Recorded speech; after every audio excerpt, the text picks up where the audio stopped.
जीवनाचे खरे सार. स्वामी म्हणतात, श्रद्धा आणि सबुरी ठेव. जीवनात कितीही वादळं आली तरी मन ढळू देऊ नकोस.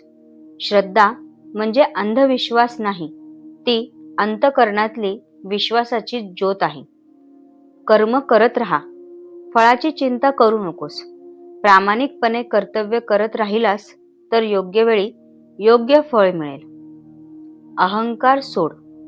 अहंकार माणसाला खाली खेचतो. नम्रता तुला उंच नेईल. जे मिळाले ते ईश्वर कृपेनेच आहे, हे नेहमी लक्षात ठेव. क्षमा आणि प्रेम जोपास. राग धरलास तर मन जळतं.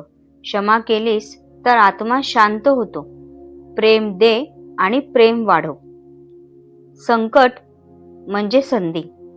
अडचणी तुला तोडण्यासाठी नसतात, तर त्या घडवण्यासाठी असतात. प्रत्येक वेदना तुला अधिक सक्षम बनवते. स्वामींचा आशीर्वाद. जिथे श्रद्धा आहे तिथे माझा वास आहे. जिथे नामस्मरण आहे तिथे माझी कृपा आहे. भिवू नकोस, मी सदैव तुझ्या सोबत आहे.